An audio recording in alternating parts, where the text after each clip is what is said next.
Picture a nation spending years engineering the ultimate deterrent, only to see that image shatter on the world stage in under 3 days. That's essentially what unfolded when Iran's leadership boasted it could send a U.S. aircraft carrier to the ocean floor, and then had the chance to prove it. Before diving in, if this kind of story interests you, a like helps it reach more viewers, and subscribing means you won't miss what comes next. For years, Tehran talked about American warships the way a fighter talks trash before a match he hasn't yet won, loud, confident, aimed less at Washington than at the cameras and the home audience that needed reassurance their country was strong. In the run-up to the conflict, Iran's supreme leader addressed the nation and said something that lingered. The Americans always parade a warship near Iran as though the ship itself should be frightening, but the true danger wasn't the vessel, it was the weapon capable of sinking it. It read as a warning to the world's most powerful navy. Here's the twist.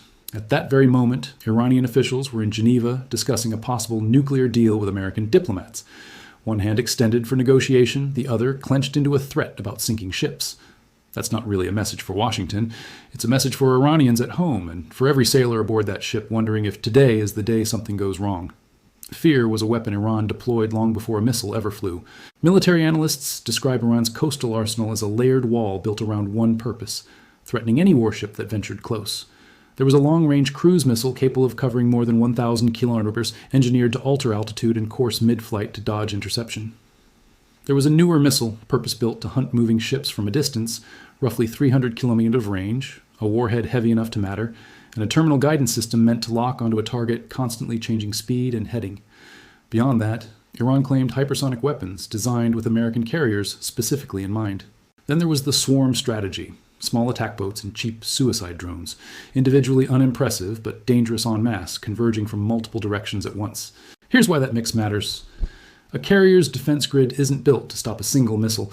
It's built to sort through dozens of simultaneous threats and decide in seconds which ones matter. Combine a handful of costly missiles with a wave of cheap drones and boats, and you're not overpowering the defense, you're trying to drown it in confusion.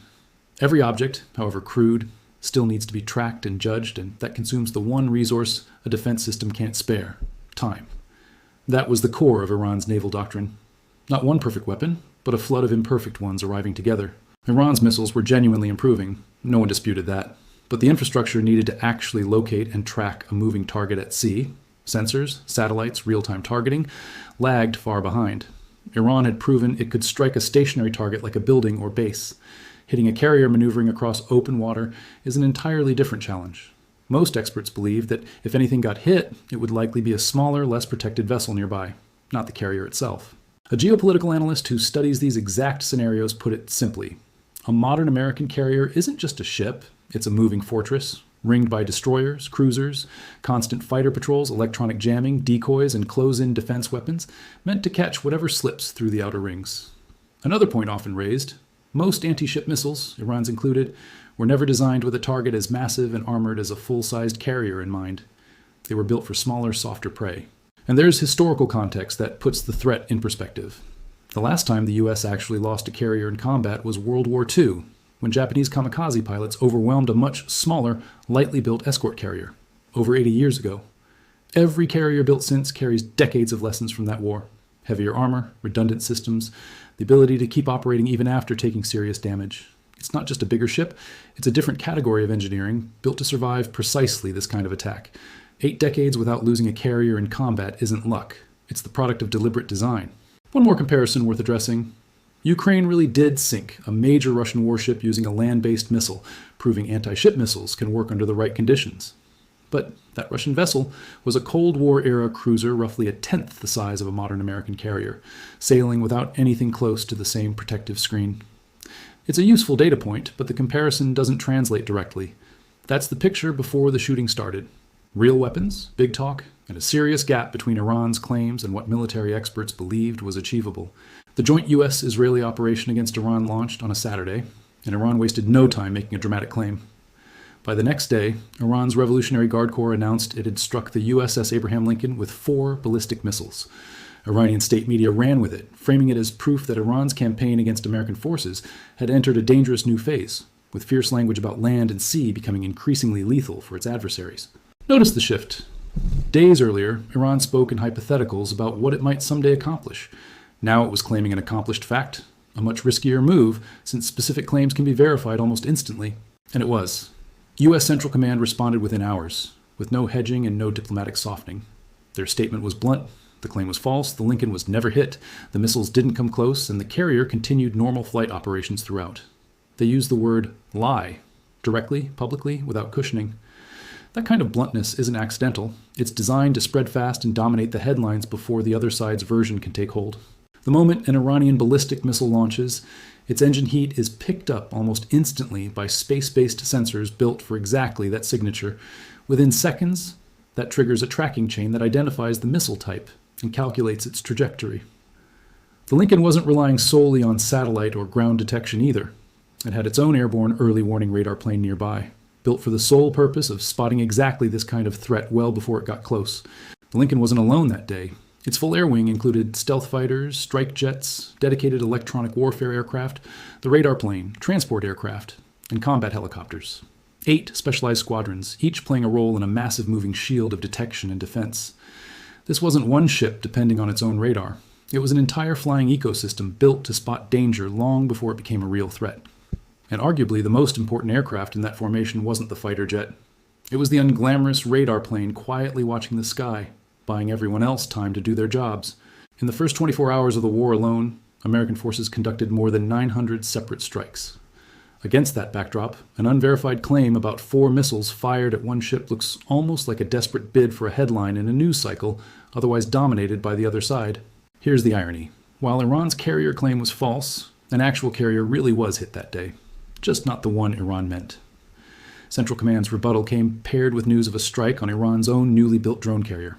A vessel meant to launch surveillance missions and drone strikes, commissioned barely a month before the war began, and celebrated as a symbol of Iran's advancing naval power. Central Command drew the contrast deliberately. While Iranian propaganda insisted it had sunk an American carrier, the only carrier actually hit that day was Iran's own, struck within hours of the operation's start.